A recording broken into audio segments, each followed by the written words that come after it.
तो ज़कात 6 माल पर फर्ज है, 6 चीजों पर फर्ज है। कितनी चीजों पर फर्ज है? 6।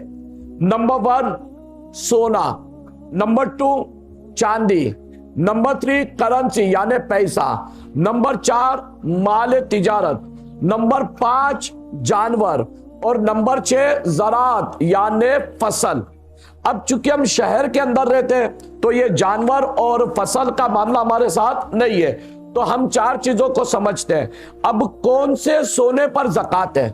बीवी के जेवर पर ज़कात है, बेटी की शादी के लिए जमा किया था उस सोने पर ज़कात है, या इन्वेस्टमेंट के लिए बिस्किट या गोल्ड लेकर रखा है ईंट की शक्ल में, उस पर ज़कात है? किस पर ज़कात है?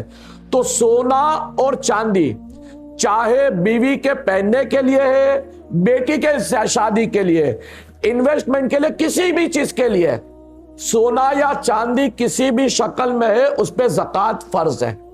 मगर यहां सोने का मैं मसला आपको अर्ज करूं, सोने का मसला यहां पर यह है कि अगर सोना बीवी की मिल्क में, सोना बीवी की मिल्क में, शौहर के मिल्क में नहीं है, यानी शौहर उसका मालिक नहीं है, तो अब वो सोना शौहर के निसाब में काउंट नहीं किया जाएगा।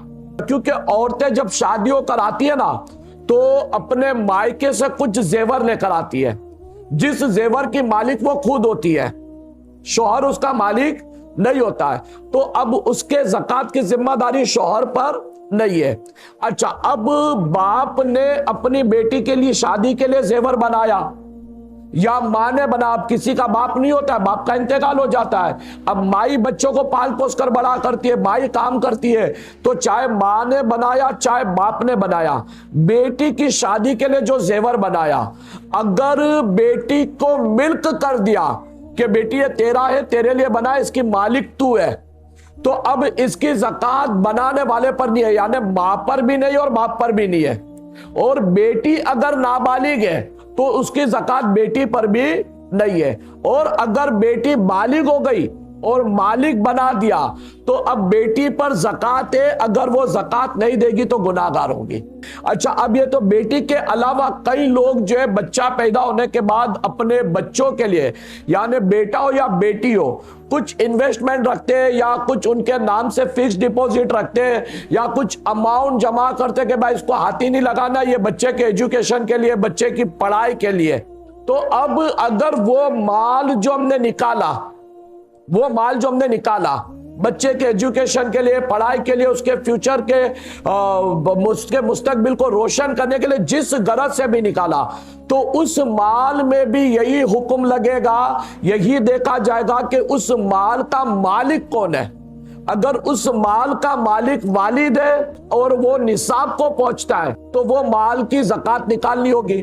अगर वो निसाब को नहीं पहुंचता मगर वालिद ही उसका मालिक है और वालिद के पास दूसरा माल भी है, तो अब ये दोनों माल को इकट्ठा किया जाएगा, फिर उसको निसाब देखा जाएगा।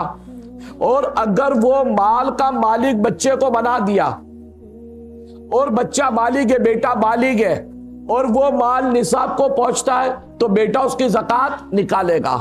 तो सोना और चांदी की बात हो गई, और करेंसी भी यानी एक तरह से इसमें आ गई कि करेंसी और सोना चांदी चाहे जो मालिक होगा और वो निसाब को पहुंचेगा तो उस पर ज़कात होगी। अब बात आती है माल तिजारत की।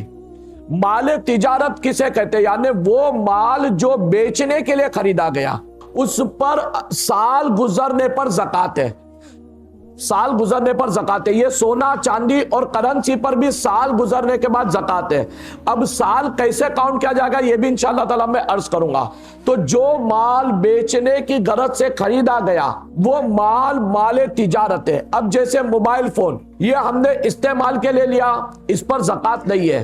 अब अगर कोई मोबाइल फोन की दुकान खोलता है तो अब वो जो मोबाइल खरीदता है, 50 मोबाइल, 20 मोबाइल, 25 मोबाइल, जितने भी मोबाइल उसके डिस्प्ले में लगे, वो सारे मोबाइल बेचने के लिए उसने खरीदे, तो वो सारे मोबाइल की कीमत पर ज़कात लगेगी जो माल बेचने के लिए खरीदा गया। मैंने जुम्आ के दिन भी बताता, मिसाल के तौर पर कोई इत्र फरोश है, इत्र का कारोबार करता है, इत्र बेचता है, तो इत्र के बेचने में 2 तरह की शीशियां यानी बोतल होती है। एक वो होता है जो डिस्प्ले लगाया जाता है, उसको बेचना नहीं होता है, उसमें खाली स्टोरेज होता है स्टोरेज होता है कस्टमर को दिखाने के लिए होता है कि ये फ्रेग्रेंस है, ये फ्रेग्रेंस है। वो बोतलें जो होती है ना वो बेची नहीं जाती। और एक वो शीशी होती है जिसमें वो इत्र जो ना रिफिल करता है, इत्र भरता है, फिर कस्टमर को बेचता है। तो जो बोतल, जो शीशी बेचने के लिए नहीं है उस पे वो माले तिजारत नहीं है, उस पे ज़कात नहीं है। मगर जो शीशी बेच रहा है वो रिफिल करके, उस पे ज़कात है क्योंकि वो माले तिजारत है।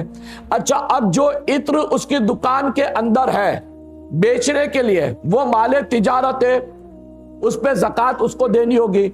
इसी तरह मशीनरी होती है, एक मशीन 10-10, 20-20 लाख, 25-25 लाख की मशीन आती है। और वो मशीन या तो कपड़े कटिंग करने के लिए होती है, या लोहा कटिंग करने के लिए होती है, या और कोई काम के लिए वो मशीन का इस्तेमाल होता है। कोई ना कोई प्रोडक्शन यानी बनता है, उससे कोई ना कोई प्रोडक्ट बनता है। तो उस मशीन पर ज़कात नहीं है, उस मशीन पर ज़कात नहीं है क्योंकि वो बेचने के लिए मशीन नहीं खरीदा उसने। अगर कोई मशीन बेचने का कारोबार करता है, जैसे सिलाई मशीन है या और कोई, उसकी दुकान में मशीनें बहुत सारी और वो बेचने के लिए खरीदा है, तो अब उस पर ज़कात फर्ज होगी। अब आगे बढ़े, माले तिजारत का क्लियर हुआ कि कुछ सवाल माले तिजारत में क्लियर हो गया? ठीक है इंशाअल्लाह ताला।